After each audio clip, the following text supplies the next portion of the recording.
Fala, meu querido, e a graça e a paz do Senhor esteja sobre a sua vida. Nós queremos dividir uma palavra com todos vocês. Nesse momento, estamos aqui em um lugar agradável e gostaríamos de dividir uma palavra com toda a nossa audiência. Esse que vos fala, Pastor Márcio.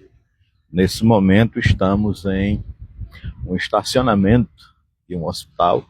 Eu sentado aqui na minha cadeira, veio ao meu coração a vontade e o desejo de transmitir-lhe uma palavra, transmitir-lhe uma reflexão para os nossos corações. A pergunta é: você já foi rejeitado em algum momento?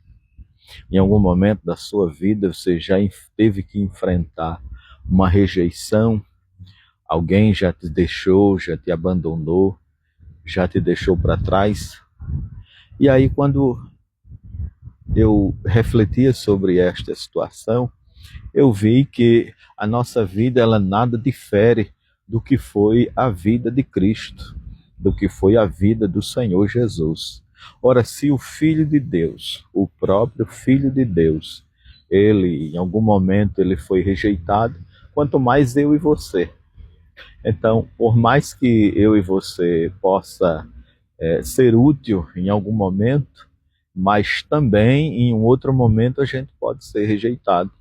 Por mais que a gente possa ser bênção na vida de alguém, para outros seremos rejeitados. Isso faz parte da vida e a gente precisa saber lidar com essas situações. A gente precisa também saber administrar essas emoções, porque muitas das vezes a gente só queremos ser abraçados, a gente só queremos ser, queremos sentir o carinho das pessoas, queremos ser buscados por elas, mas a verdade é que muitas das vezes no curso da nossa vida a gente vai ser rejeitado por pessoas que jamais a gente imaginou, por pessoas que a gente jamais teve assim a ideia de que pudéssemos, de que poderia até nos rejeitar. Mas essa é uma condição da vida, esta é uma condição dessa nossa experiência de vida. A rejeição, ela faz parte da nossa vida e no final a gente acaba aprendendo com ela. A gente acaba tratando melhor a nossa vida e as pessoas que estão do nosso lado. Veja bem, a Bíblia conta uma história no Evangelho de João, no capítulo 6, no versículo de número 60, João 6 e 60, a Bíblia diz assim: e muitos dos seus discípulos, ouvindo isto, disseram: duro é este discurso, quem o pode ouvir? Veja que Jesus está na sinagoga, e naquele instante em que ele está na sinagoga, eles começam a discutir sobre alguns assuntos, e alguém chega para ele e pergunta: olha, que sinal o Senhor nos mostra? Que sinal o Senhor nos dará para que a gente possa acreditar no Senhor, para que a gente possa crer no Senhor?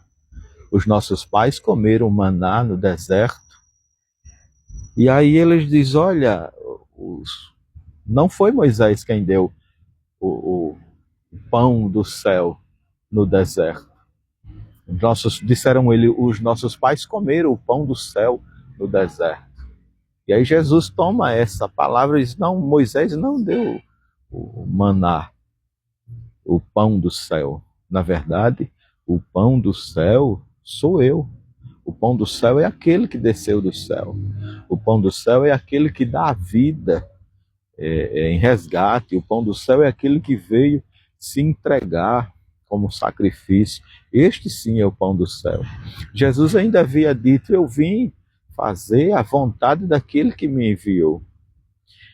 E aí a Bíblia diz que Jesus vai discorrer sobre esta analogia entre ele e o maná e o pão do céu.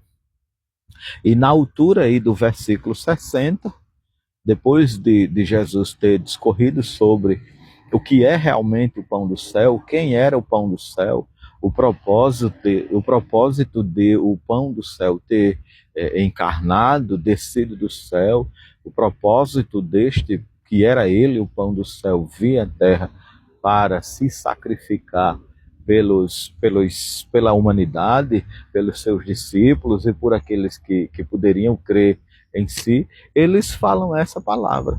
E aí eles dizem: duro é este discurso, quem o poderá ouvir? E aí a Bíblia diz que no versículo 61, ele diz assim: sabendo, pois, Jesus em si mesmo que os seus discípulos murmuravam a respeito disso, disse: isto vos escandaliza? Então, esta palavra tornou-se para eles ali um motivo de escândalo.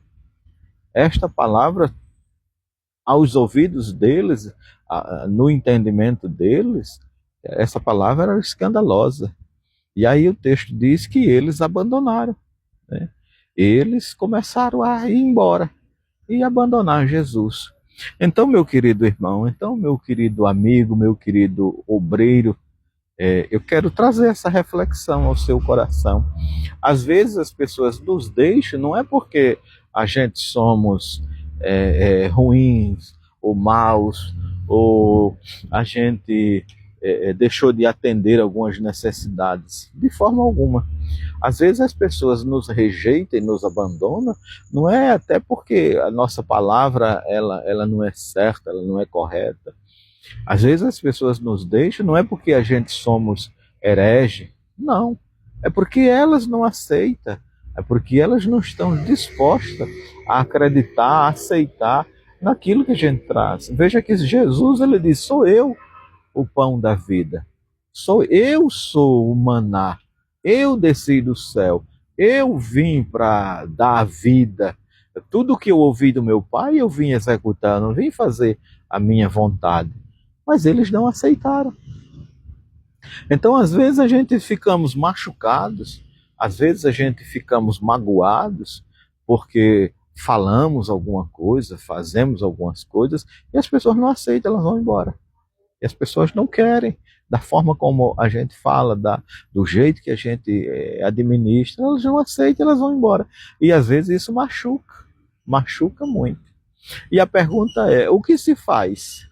O que se pode fazer em relação à situação dessa? O que eu posso fazer quando sou rejeitado? Meu querido irmão, meu querido amigo obreiro, a única coisa que nós podemos fazer quando passar por uma situação dessa, uma situação de abandono, uma situação de rejeição, você tem que ter a convicção do que você é. Jesus disse: eu vim fazer a vontade daquele que me enviou.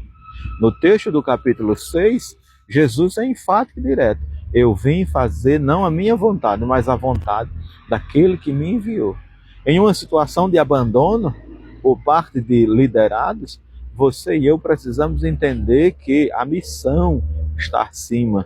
A missão, ela tem que ser concluída. A missão, ela tem que seguir. A gente tem que olhar para frente. A gente tem que seguir adiante. Recebemos uma convocação, recebemos uma direção, recebemos uma missão e essa missão precisa ser executada. Jesus não ficou ali choramingando. Jesus, como homem, digo, não ficou ali melancólico, deprimido. Não, ele disse: eu vim fazer a vontade daquele que me enviou. Quem crê tem o pão da vida. Quem não crê. Então eu e você precisa, em situação de desprezo, em situação de abandono, cumprir a missão, seguir adiante, ignorar, em alguns casos até ignorar determinados comportamentos, determinadas palavras e ir embora. Cumprir a nossa missão e fazer aquilo pelo qual o Pai nos enviou, como disse Jesus. Então fica aí essa palavra de reflexão para a tua vida, para a minha vida, nesse momento aqui de lazer debaixo dessa árvore, Fica aqui essa palavra para o seu coração. Não se intimide, não se deprima, não fique deprimido por alguém ou por alguma situação de rejeição. Você e eu precisamos ter a convicção de que fomos chamados para uma grande tarefa. Fomos chamados para uma grande missão. E a missão precisa ser concluída. A missão precisa ter o seu começo, meio e fim. Então, se essa palavra fez sentido para você, se essa palavra ela pode te edificar, se essa palavra ela pode te ajudar, tome-a para ti, guarde no seu coração. Então, meu querido, siga o nosso perfil, curta, comente, compartilhe, nos ajude aí na rede social para que essa palavra chegue ao maior número de pessoas. Não se esqueça, você foi chamado. Assim como Jesus, você recebeu do Pai uma missão e ela precisa ser concluída. Que Deus te abençoe, em nome de Jesus.